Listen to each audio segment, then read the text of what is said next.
Hello everyone. तो इस video में देखते हैं आपका एक क्वेश्चन है गेट 2014 में आया था सीएस ब्रांच के लिए, इंजीनियरिंग मैथमेटिक्स का है जो। तो देखते हैं क्वेश्चन क्या है। कई लोग देखिए क्वेश्चन का साइज देख के डर जाते हैं पहले कि क्वेश्चन बहुत ही बड़ा होगा, लेंदी होगा, लेकिन आपको अगर बेसिक कॉन्सेप्ट पता है तो आप ये क्वेश्चन बहुत ही इजीली सॉल्व कर सकते हैं। तो देखिए क्वेश्चन देखने के बाद तो बहुत लोगों को ये भी नहीं पता चलता है कि ये एक्चुअली किस टॉपिक से है ये क्वेश्चन। तो देखिए क्वेश्चन दिया हुआ है let the function f of theta equal to, ये डिटर्मिनेंट है sin theta cos theta tan theta sin pi by 6 cos pi by 6 tan pi by 6 sin pi by 3 cos pi by 3 tan pi by 3 where theta belongs to pi by 6 pi by 3। ये closed interval है, मतलब पाई by 6 भी included है और पाई by 3 भी included है। अगर degree में देखा जाए तो ये आपका 30 डिग्री और ये आपका 60 डिग्री है। तो question and f dash of theta denote the derivative of f with respect to theta. कहने का मतलब है कि एफ थीटा को जब डिफरेंशिएट करेंगे तो जो उसका जो नोटेशन है वो यहाँ पे एफ डैश थीटा है। तो क्वेश्चन में पूछा कि which of the following statements is या आर ट्रू। पहला आपका स्टेटमेंट है there exist theta which belongs to open interval of pi by 6 pi by 3 such that f dash of theta equal to 0। दूसरा statement भी almost similar है आपका, सिर्फ दिया हुआ है f dash of theta is not equal to 0। देखिए जब आप यहाँ पे स्टेटमेंट पढ़े होंगे तो आपको जो है यहाँ पे मीन वैल्यू थ्योरम का कॉन्सेप्ट आपको पता होगा, तो उसी पे बेस्ड है। तो पहले समझते हैं कि मीन वैल्यू थ्योरम होता क्या है। तो देखिए जब भी आपको बोला जाए कि मीन वैल्यू थ्योरम, तो मीन वैल्यू थ्योरम से सबसे पहले आपको समझना है कि वो लैग्रांज मीन वैल्यू थ्योरम की बात कर रहा है। तो पहले समझते हैं लैग्रांज मीन वैल्यू थ्योरम क्या होता है। तो देखिए कोई भी फंक्शन है आपका एफ ऑफ एक्स, ये जो है आपका डिफाइंड होना चाहिए। अभी जो हम लिख रहे हैं वो आपका जो है कंडीशन है Lagrange mean value theorem satisfy होने के लिए। तो एफ एक्स जो है आपका डिफाइंड होना चाहिए किसी भी close interval a comma b में, और एफ एक्स जो है कंटिन्यूअस होना चाहिए in close interval of a comma b. F x जो है आपका डिफरेंशिएबल होना चाहिए open interval of a comma b में। तो अगर ये तीनों कंडीशन आपका सेटिस्फाई हो रहा है तो कोई एक एलिमेंट होगा c, there exist c which belongs to a comma b. तो ये इसी रेंज के बीच में एक वैल्यू होगा c जो कि लाई कर रहा होगा इसमें सच दैट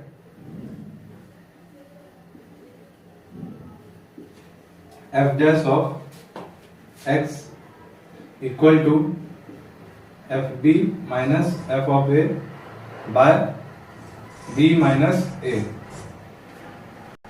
तो ये आपका ये जो था ये इसको बोलते हैं हम लोग लैग्रांज मीन वैल्यू थ्योरम। तो इसको हम शॉर्ट फॉर्म में एलएमवीटी लिख रहे हैं। तो जब भी आपको मीन वैल्यू थ्योरम का बात किया जा रहा होगा तो लैग्रांज मीन वैल्यू थ्योरम का बात किया जा रहा होगा। अब देखिए इसी में एक आपका स्पेशल कंडीशन होता है कि जब आपका एफ ऑफ बी और एफ ऑफ ए जो है दोनों का वैल्यू इक्वल हो जाए। कहने का मतलब है कि आपका जब f of b equal to f of a हो जाए तो आपका जो है, सॉरी यहाँ पे सी होगा क्योंकि जब हम सी का बात कर रहे हैं तो ये एफ डैश ऑफ सी होता है।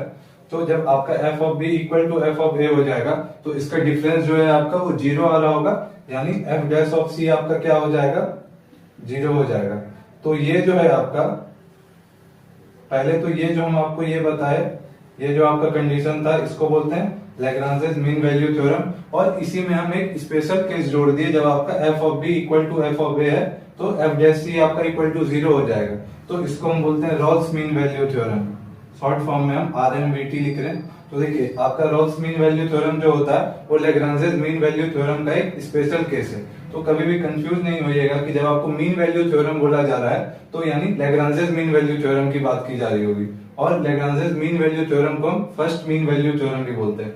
अब इसको हम इससे रिलेट करके देखते हैं कि कैसे जो है इस कॉन्सेप्ट को इसमें अप्लाई करते हैं। देखिए कभी कभी जो है ये एफ डैश ऑफ सी का जो है इसका मतलब होता है slope of tangent at point c, क्योंकि आपको जैसे पता है कि dy बाय dx का मतलब होता है स्लोप ऑफ द टेंजेंट। तो उसी तरह से जो है आपका यहाँ पे एफ डैश ऑफ सी का मतलब है slope of the tangent at point सी।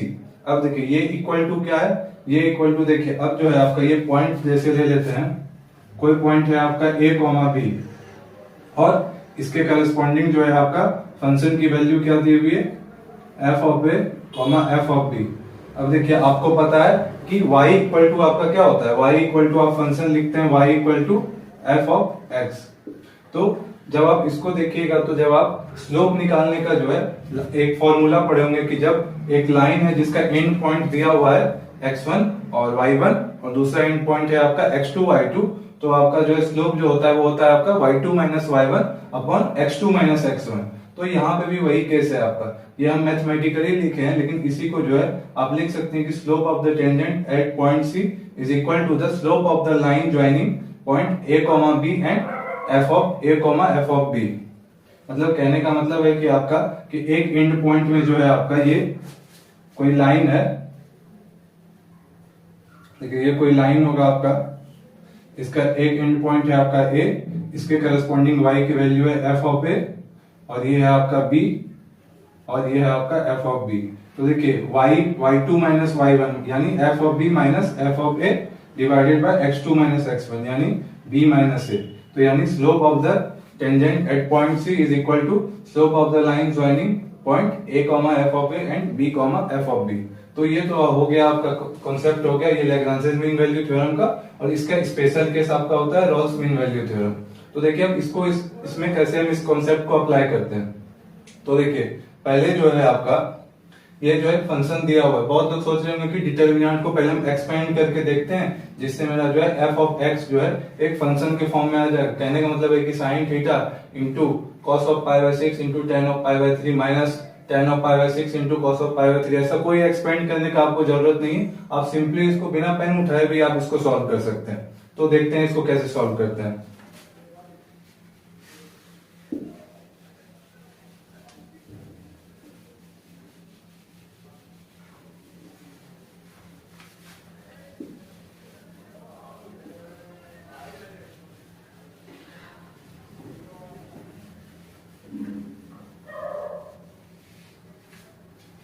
तो देखिए सबसे पहला जो काम आपको करना चाहिए कि पहला जो कंडीशन था आपका लैग्रांजेस मीन वैल्यू थ्योरम का, वो देखते हैं सेटिस्फाई हो रहा है कि नहीं।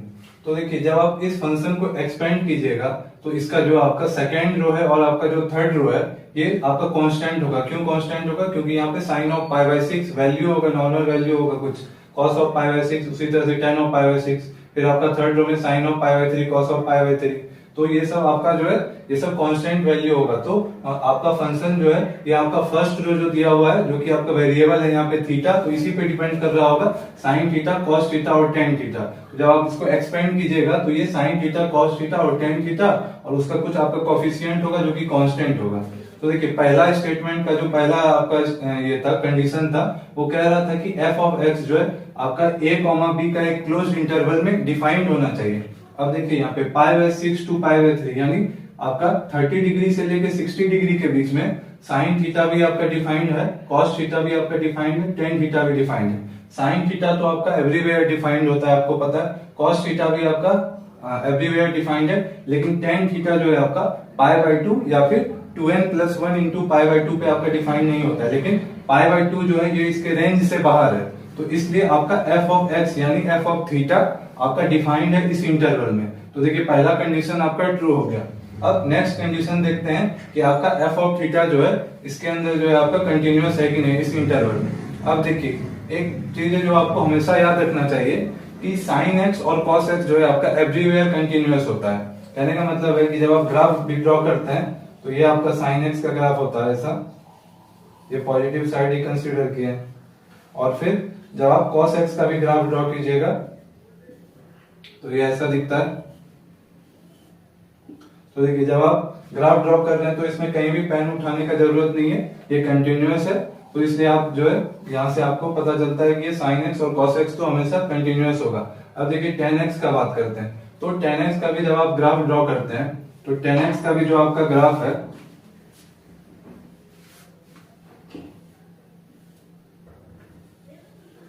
तो tan x का भी जो आपका ग्राफ होता है वो आपका पाई बाय 2 या फिर 2n+1 पाई बाय 2 पे ही ब्रेक हो रहा होता है। क्यों? क्योंकि पाई बाय 2 पे जो है tan of pi bye 2 define नहीं होता है। लेकिन जब आप पाई बाय 6 से पाई बाय 3 के बीच में बात करें तो tan थीटा जो है हमेशा आपका कंटिन्यूअस होता है। तो इसलिए जो है आपका सेकंड कंडीशन था कि आपका जो फंक्शन है वो आपका कंटिन्यूअस होना चाहिए इस क्लोज इंटरवल में। तो फंक्शन इस पे डिपेंड कर रहा था फर्स्ट रो पे, तो sine theta cos theta tan theta तीनों आपका जो है कंटिन्यूअस है इस इंटरवल में, और साइन थीटा और कॉस थीटा जो है आपका और टेन थीटा ये इस इंटरवल में डिफरेंशिएबल भी होगा। साइन और कॉस तो हमेशा आपका कंटिन्यूअस और डिफरेंशिएबल होगा ही, लेकिन टेन भी जो है आपका π/6 टू π/3 में जब आप डिफरेंशिएट कीजिएगा टेन थीटा को, तो आपका वो जो है डिफरेंशिएबल होता है इस इंटरवल में। यानी आपका फर्स्ट कंडीशन था एफ ऑफ एक्स जो है डिफाइंड होना चाहिए, तो डिफाइंड तो है ही उस इंटरवल में। दूसरा कंडीशन क्या था, कंटिन्यूअस होना चाहिए, तो ग्राफ के थ्रू हम देख पा रहे हैं कंटिन्यूअस भी है और आपका डिफरेंशिएबल भी है।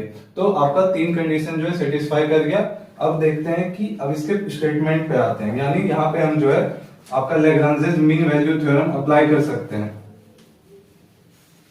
तो देखिए Lagrange's mean value theorem apply कर सकते हैं, लेकिन यहाँ पे जब आप फर्स्ट स्टेटमेंट पढ़ रहे होंगे तो एक्चुअली ये ऐसा ही दिख रहा है कि there exist a c which belongs to a comma b such that f dash of c equal to 0। तो ये हमको चेक करने के लिए पहले चेक करना पड़ेगा कि क्या आपका एफ ऑफ बी और एफ ऑफ ए इक्वल है कि नहीं। तो देखिए यहाँ पे आपका b के जगह पे है π/3 और a के जगह पे है आपका π/6। तो जब आप पहले हम f ऑफ π/3 फाइंड कर दें, तो देखिए जब आप f ऑफ π/3 फाइंड कीजिएगा तो यहाँ पे आपका हो जाएगा sin π/3 cos π/3 tan π/3। तो जब आप थीटा के जगह पे π/3 रख दीजिएगा तो आपका फर्स्ट रो और थर्ड रो जो है आपका वो सिमिलर हो जाएगा। और आप सब लोगों ने डिटर्मिनेंट में एक प्रॉपर्टी पढ़ी होगी कि जब आपका दो रो जो है आपका आइडेंटिकल हो जाए डिटर्मिनेंट का, तो उसका वैल्यू जो है 0 होता है। सिमिलरली जब आप f ऑफ a फाइंड कीजिएगा यानी f ऑफ π/6, तो देखिए f ऑफ π/6 जब आप फाइंड कीजिएगा तो देखिए आपका ये हो जाएगा, जहां जहां पे थीटा था वहां अब π/6 हो जाएगा, यानी sin π/6 cos π/6 और tan π/6। और आप सेकेंड रो भी देखिएगा तो सेम वैल्यू रिपीट है, यानी फिर से आपका दो रो आइडेंटिकल दिख रहा है। तो डिटर्मिनेंट का प्रॉपर्टी से आपका f ऑफ π/6 का भी वैल्यू 0 होगा। अब देखिए f ऑफ b और f ऑफ a दोनों इक्वल है, 0 के इक्वल है, तो इसका मतलब कंफर्म है कि कोई थीटा जो है जो कि बिलोंग कर रहा होगा आपका π/6 से π/3 में such that f dash of theta equal to 0। तो ये आपका रॉल्स मीन वैल्यू थ्योरम से तो ये ट्रू हो जाएगा, यानी पहला स्टेटमेंट तो आपका ट्रू है। तो बहुत लोग क्या करते हैं कि फर्स्ट स्टेटमेंट ट्रू देखते हैं और पहले ही आपका ऑप्शन में दिया हुआ है फर्स्ट ओनली, मतलब विच of the following statements is या आर ट्रू, तो फर्स्ट ओनली करके जो उसमें टिक कर देते हैं और ऐसा कीजिएगा तो आपका गलत हो जाएगा यहाँ पे। तो इसलिए जितना क्वेश्चन में दिया हुआ है आपको सारा का सारा स्टेटमेंट चेक करना चाहिए। तो अब दूसरे स्टेटमेंट को देखते हैं। तो दूसरे स्टेटमेंट में दिया हुआ है there exist theta belongs to π/6 π/3 such that f dash of theta not equal to 0। तो देखिए जब हम आपको लैग्रांजेस मीन वैल्यू थ्योरम बता रहे थे और आपको जो स्पेशल केस बताया रॉल्स मीन वैल्यू थ्योरम में, तो आपको हम इस कंडीशन के बारे में बताए, इस कंडीशन के तो बारे में हम आपको बताए ही नहीं थे। तो अब देखिए f डैश ऑफ थीटा कोई एक ऐसा थीटा होगा जहां पे f डैश ऑफ थीटा 0 हो रहा होगा। अब देखिए तो इसका मतलब तो ये नहीं है कि f डैश ऑफ थीटा जो है बाकी सब जगह भी 0 हो रहा होगा, मतलब इस रेंज में आपका जितना भी वैल्यूज लाई कर रहा होगा हर एक के लिए f डैश ऑफ थीटा 0 नहीं हो रहा होगा। क्यों नहीं हो रहा होगा वो हम देखते हैं, क्योंकि जब आप f ऑफ थीटा को जब आप यहां से एक्सपेंड कर रहे होंगे तो ये आपका sine theta cos theta tan theta के फॉर्म में आ रहा होगा, और ये सब तो कांस्टेंट है, इसको फिलहाल इग्नोर करते हैं। तो f ऑफ थीटा जो है जब आपका साइन थीटा कॉस थीटा और टेन थीटा के फॉर्म में आ रहा होगा, ये हम एक्सपेंशन नहीं किए, बस ऐसे समझाने के लिए आपको लिखे हैं। तो इसका मतलब ये है कि f ऑफ थीटा जो है आपका कांस्टेंट नहीं है। तो जब कांस्टेंट नहीं है तो देखिए क्या होगा कि अगर f ऑफ थीटा कांस्टेंट होता तो थीटा की किसी भी वैल्यू के लिए, मतलब कहने का मतलब है कि if f of theta equal to constant then for any value of theta f dash of theta आपका क्या होता, 0 हो रहा होता। लेकिन आपका f ऑफ थीटा तो कांस्टेंट है ही नहीं, तो f ऑफ थीटा जब आपका कांस्टेंट नहीं है तो ऐसा मे भी पॉसिबल है, क्योंकि आपको जो है ये तो आपका पहला कंडीशन तो रॉल्स मीन वैल्यू थ्योरम से आ जाएगा, लेकिन दूसरे कंडीशन के बारे में आपको बोला नहीं गया। तो ऐसा जरूरी नहीं कि हर एक थीटा के लिए f डैश ऑफ थीटा 0 ही हो रहा हो जो इस बीच में लाई कर रहा हो, ऐसा भी वैल्यूज होगा जिसके लिए 0 नहीं भी हो रहा होगा। यानी आपका सेकेंड स्टेटमेंट भी जो है आपका ट्रू है, तो यानी आपका स्टेटमेंट 1 भी ट्रू है और स्टेटमेंट 2 भी ट्रू है, तो यानी इसका आपका आंसर हो जाएगा बोथ 1 एंड 2 आर ट्रू, यानी ऑप्शन सी आपका करेक्ट आंसर हो जाएगा। तो यहाँ पे आपका जो है एफ ऑफ थीटा जो है कांस्टेंट नहीं था, इसलिए जो है आपका एफ डैश ऑफ थीटा जो है 0 नहीं आएगा, क्योंकि एफ ऑफ थीटा आपका साइन कॉस और टेन थीटा के फॉर्म में था, तो इसलिए जो है ये कंडीशन भी जो है आपका ट्रू हो जाएगा। तो अब देखिए बहुत लोग जो है क्या करते हैं कि अभी हम आपको जैसा बताया कि आपका फर्स्ट स्टेटमेंट ट्रू मान के और फर्स्ट वनली में जो है आपका टिक कर देते हैं और ये आपका गलत हो जाता है। इसीलिए एग्जाम में जो है आपको सारा ऑप्शन जो है ध्यान से चेक करना चाहिए, और कभी कभी आपको ऐसे ही क्वेश्चन जो है आपको मल्टीपल सेलेक्ट क्वेश्चन में दे देते हैं, तो उसमें और भी ज्यादा कॉम्प्लेक्सिटी बढ़ जाता है, कॉम्प्लिकेटेड हो जाता है क्वेश्चन। इसीलिए इसमें देखिए कहीं भी आपको एक्सपेंशन करने का कोई जरूरत नहीं था। बहुत लोग डिटर्मिनेंट देखे होंगे, उसको देख के कंफ्यूज हो गए होंगे कि अब इसको एक्सपेंड करना पड़ेगा, फंक्शन का वैल्यू सिंगल लाइन में लिखना पड़ेगा, लेकिन ऐसा कहीं भी जरूरत नहीं था। सिंपली आपको अगर मीन वैल्यू थ्योरम का कॉन्सेप्ट पता होता, स्टेटमेंट पता होता, तो आप डायरेक्टली इसको विद इन आई थिंक 10 खाली आपको एफ ऑफ बी और एफ ऑफ ए का वैल्यू निकालना था। वो जैसे आप देखें कि इक्वल हो रहा है, जीरो हो रहा है, यानी Rolle's mean value theorem satisfy होता है और फर्स्ट स्टेटमेंट आपका ट्रू हो जाता, और सेकंड स्टेटमेंट भी आपको चेक करने का तरीका बता दी। ज्यादा से ज्यादा आपको 20 सेकंड लगता है ये क्वेश्चन को सॉल्व करने में, तो इसीलिए आपको बेसिक कॉन्सेप्ट जो है आना बहुत जरूरी है। Thank you.